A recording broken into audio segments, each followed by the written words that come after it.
Buenas noches, mi nombre es Rosemary Girano Chancafe, soy estudiante de la carrera de Contabilidad del curso de Economía sección FP28 y en esta oportunidad les traigo la tarea académica 6 que hablaremos del sector externo.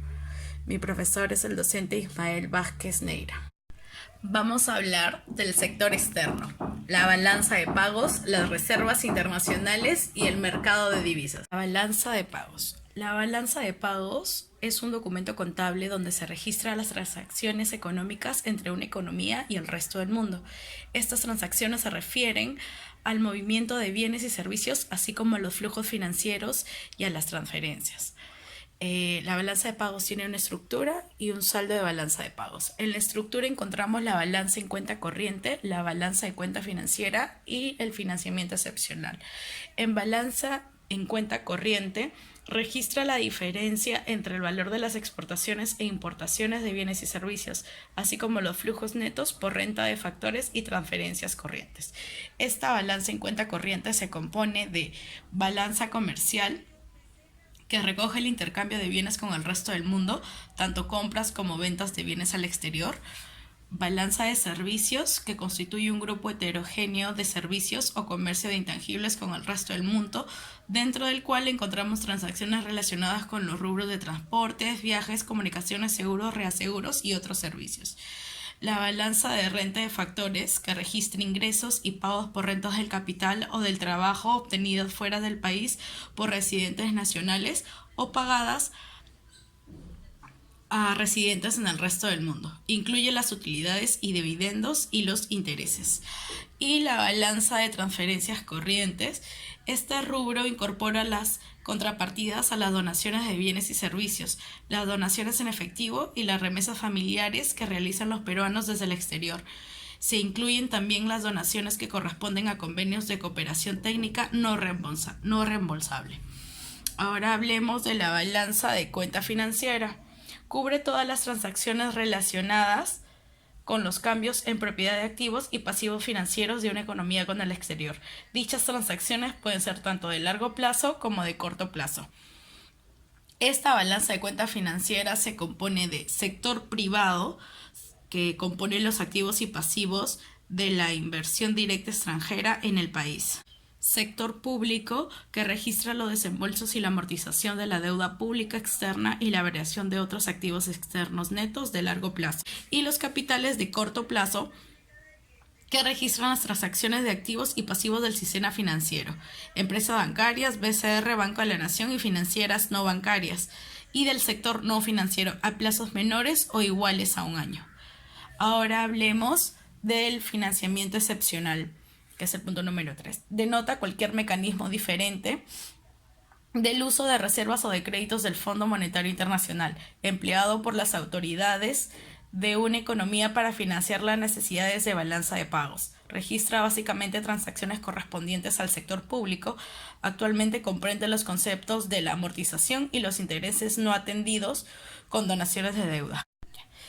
Este saldo de la balanza de pagos, el país realiza operaciones con el exterior que anoten la balanza en cuenta corriente o en la cuenta financiera. En este sentido, puede obtenerse saldos positivos o negativos que tendrán un efecto de variación en las reservas internacionales netas. Estos pueden ser balanza de pagos mayor a cero, decimos que es un superávit, es positiva, la balanza es superavitaria, lo que implica que el país ha obtenido en sus operaciones exteriores una entrada neta de divisas, elevando las reservas internacionales netas.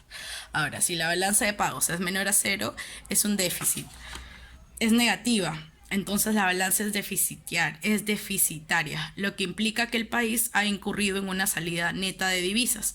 Y si la balanza de pagos es igual a cero, decimos que es equilibrio, la balanza está equilibrada. Ahora hablemos de las reservas internacionales.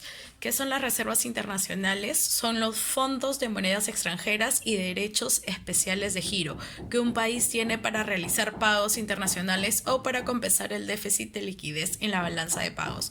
Estas reservas están depositadas en el Banco Central, en el Fondo Monetario Internacional o en otro organismo similar. La importancia de las reservas internacionales radica en que contribuyen a la estabilidad económica y financiera del país, garantizan la disponibilidad de divisas para situaciones extraordinarias y contribuyen con la reducción del riesgo del país y a la mejora de los calificativos crediticios del Perú.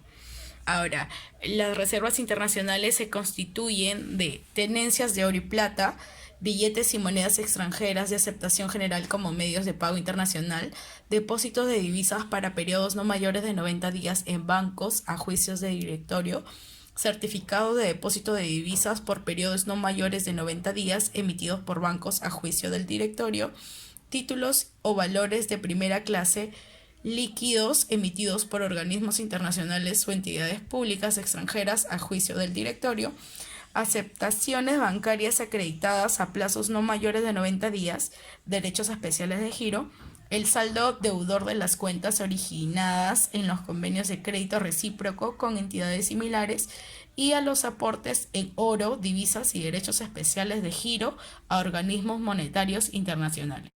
Ahora hablemos del mercado de divisas. Este se compone de demanda de dólares, que la demanda de dólares la llevan a cabo principalmente los importadores nacionales que necesitan convertir sus soles a dólares para pagar las mercancías que importan. Factores que desplazan la demanda de dólares: precios nacionales, precios exteriores, renta o ingreso extranjera, diferencial de tipos de interés y tipo de cambio futuro esperado. Ahora hablemos de la oferta de dólares. La oferta de dólares está determinada principalmente los exportadores nacionales que necesitan convertir sus dólares a soles para pagar sus gastos. Los factores que desplazan la oferta de dólares son los precios nacionales, los precios exteriores, la renta extranjera, el diferencial de tipo de interés y tipos de cambio futuro esperado. Ahora, el equilibrio de mercado de divisas. El equilibrio en el mercado de divisas se logra cuando se iguala la demanda de dólares con la oferta de dólares. El tipo de cambio es la relación de equivalencia entre dos unidades monetarias y se determina en el mercado de divisas mediante la interacción de la demanda y la oferta. Este tipo de cambio tiene variaciones que afectan al precio que tenemos que pagar en nuestras compras de bienes y servicios al exterior, al igual que afecta el precio que tiene que pagar el resto del mundo cuando desean comprar bienes y servicios producidos en el país. Tiene tipos de cambio: el tipo de cambio nominal, que es el número de unidades de moneda nacional que hay que entregar por una unidad de moneda extranjera, y el tipo de cambio real, que mide el valor de los bienes de un país frente a los de otro país. Tiene una política cambiaria, que es la definición de un conjunto de criterios, lineamientos y directrices con el propósito de regular el comportamiento de la demanda nacional respecto a las del exterior y controlar el mercado cambiario de divisas.